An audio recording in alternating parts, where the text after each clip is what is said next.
Hello, this is George Markoski and Adam Albrecht coming to you live from Positive Property.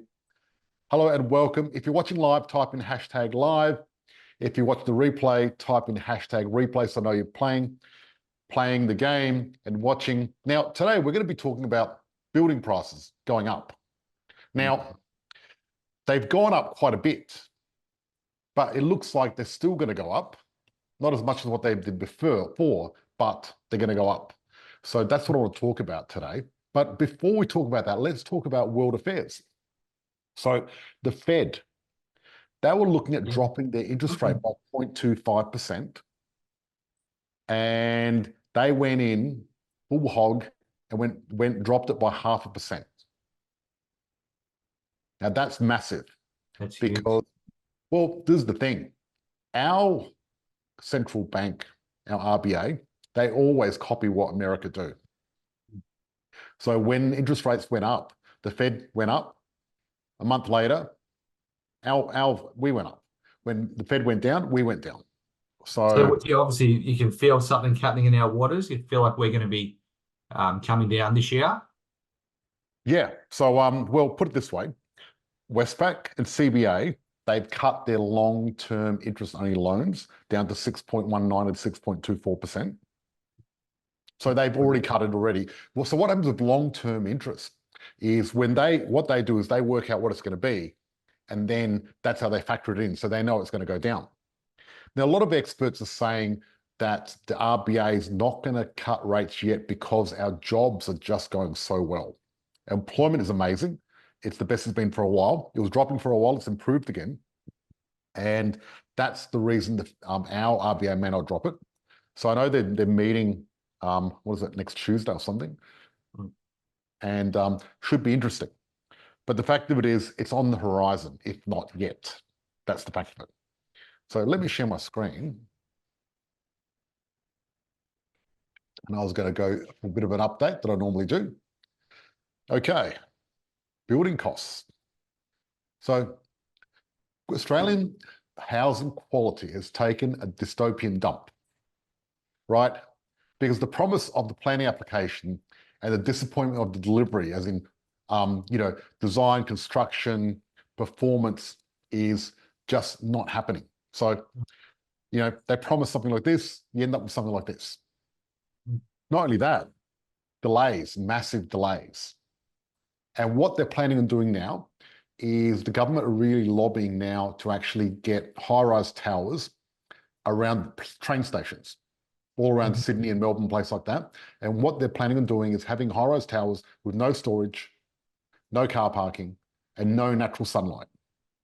So you're living in a box. And that's what they're planning on doing. So the housing crisis is just crazy. And it's getting worse. You look at the capital city population projections, and we'll look here. It took Sydney 216 years to get to 4 million people. But they reckon now that it's going to hit 8.3 million by 2071. A lot quicker.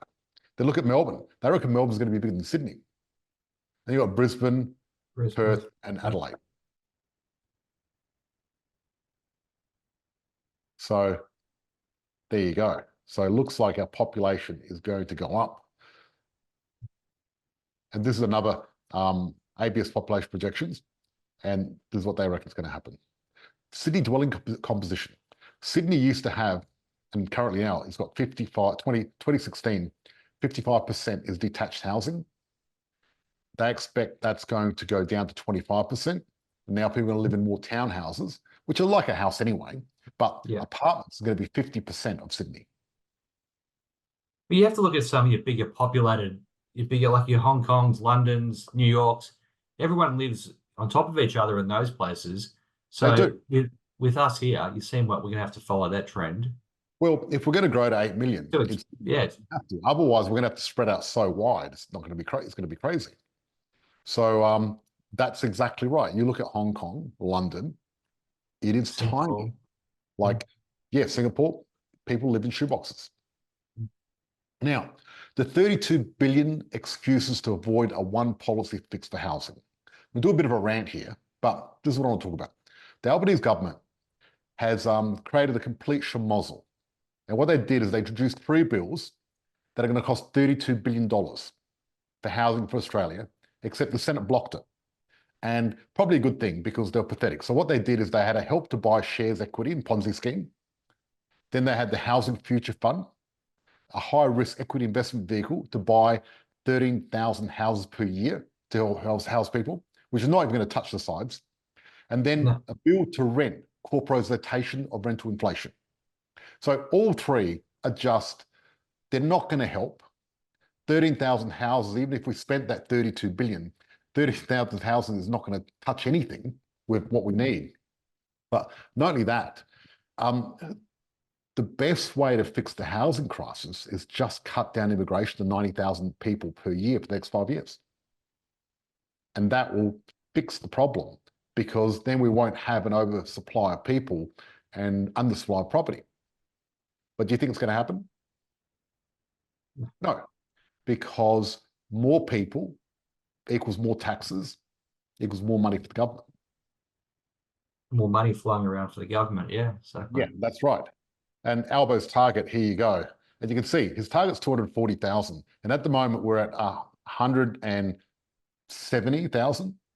So if you added 15,000 per year to this and spent that 32 billion, it'll be a waste of time. It's not even going to do anything. It'll do nothing. No one even...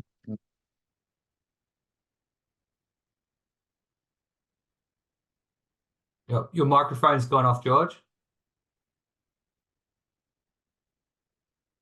We can't hear you at all, bud. Hear me now? Yes, got you. If you look at dwelling construction versus population change, the population's gone up, dwelling construction's going down. Approvals. So just get back to that last slide, George, please. Yep. Yeah. Yeah. See, look at that. 650,000. Is that what? Yep, we've got an extra 650,000. But commencements of property building has gone down from 500 down to 220,000. Yep. Then you look at approvals, has gone from 500 down to 230,000. Yes. Completions has gone, back in 2018, we're completing 450,000. Now we're completing 280. Just looking at that graph, it's all of them on a downhill slope. Like there's nothing there heading upwards. Look at approvals and commencements. That's the pipeline for the future completions. Because you need to get the approvals first, then the commencements, then the completions. But if you're not getting the approvals or the commencements, how are you going to get the completions? That's right. And that's why it's so hard to get good quality property these days. But that's why we're lucky to have you and the team to help us do this. And dwelling approvals have gone right down. Residential building work done. Now, this is residential construction. Now you look at this graph, materials inputs in house building, residential output house. And you see this, it's all gone up. And so now you're talking about this is cost of building this cost of building, exactly. And this is part of the problem, the housing supply is the cost of building. Now, what's happened is we've had a lot of materials go up. All right, that's a known fact. The second rise in building is actually going to be people, labor. Because what's happening is, one, the government's building a lot of infrastructure and they're paying good money. The union sites. Hey, yep, there's a big mining. Sorry, go. Yeah, so yeah, you got the union and minings. Sorry, George. Yep. Mining. And what's happening is our employment rate is really, unemployment rate's low, our employment rate's really high. So that's the other challenging thing. So when you've got more competition for jobs, you're going to pay more. This is detached house building.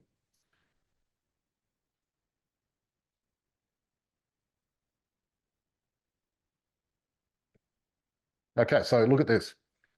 A report published this week by the Australian noted the cost of escalation in Australian states. Queensland has taken the lead, with cost of building a new house rising by 57% since the beginning of the pandemic. Queensland was followed by New South Wales, 46.1%, South Australia, 43.1%, Western Australia, 41.6%, because they're already expensive before we started, as you know, and Victoria, 38.2%. George, that's an interesting point that you've brought up here. Because I was speaking to a mate of mine who's a national builder. He owns a national building company. Talking to him today, and he actually said to me that Queensland was cheaper than New South Wales to build. Now it's between 15 to 20% more expensive than New South Wales to build. That's the southeast Queensland. So what he's telling me reflects exactly what you're saying here. Exactly. And as you know, when we were looking at WA, we thought, wow, they're pretty expensive. That's why Western Australia hasn't gone up as much, because they're already quite high. Already high, yeah. So basically, they're saying none of the costs have ever materially fallen. Hard to imagine that changes anytime soon will make it awfully hard to build reasonably priced housing unless what is reasonably priced becomes more expensive. Now look at company insolvencies. Look at this graph, and you can see mining, they've done well. Like mining, they just don't go broke, do they? Too much money in it. There's too much money in it. Oops, let's go back. Then you look at transport, the green line. They've done well. Then wholesale and retail trade. And then we've got hospitality. And hospitality got hit, especially with COVID. It was very difficult for hospitality. But then you look at construction. Look how high that is. It's almost what else can climb. Come on. 2,964 builders closed their doors. There's 57 builders per week closed their door in the last 12 months. Yeah. And that's a staggering number. It's a staggering number. So it's a dwindling supply. And I always get back to the supply and demand chain, right? Whenever there's a constraint on supply, that creates more demand and it pushes prices up. And we've got so many different factors fueling this boom, this next boom that's happening. And the only thing that was holding it back was interest rates. Yeah. And when interest rates drop, whether it happens next few months or next February or sometime next year, when it does happen, it's going to open the floodgates. And it's going to just go crazy. And it's going to be, the housing market's going to be like a horse in a stable. You don't want to let it bolt out because you're never going to catch it. You're never going to catch it. What you need to do is get prepared now, put a little saddle on that horse, get your join the right group to help you through this so you can get ready and take advantage of the bargains. And this is our dwelling completion versus population change once again. And that's what I wanted to share. So as you can see, the story hasn't changed. It's pretty crazy. But you've also got your land developers and your townhouse developers and unit developers. They're not putting their money on the line like they used to because costs keep blowing out. So before, let's just say pre-COVID, you would have a lot of land subdivisions, a lot of choice when land was reasonably cheap. When I'm saying cheap, I'm talking anywhere from 100,000 to 190,000 for a block. Now for that same block, you're sort of looking at high 3s to early 4s because it's, once again, supply and demand. Yeah, so what you're saying is, not only have building costs gone up, but land's gone up as well. But also there's red tape. It's hard to get land, very difficult. I mean, you and I have been looking for land for a long time. It's hard to find. And we're constantly looking for land. And land is very, very rare at the moment, very hard to find. And that's another thing. Okay, someone said, can you turn off Arnold's camera? Is someone getting dizzy or something? What's going on? Arnold? Don't know. Hope no one's naked somewhere. I'll let the team check it out and deal with it. Exactly. I don't do the admin stuff. I'm not very good at it. So look, now what we're going to do is we're going to go into our private group because we've broadcasted live. Everyone, thank you very much for watching. Now we're going to go to the private group and we're going to go through Q&A and talk about, because a few people asked a few questions that are really good and we're going to go through that. Okay, thank you.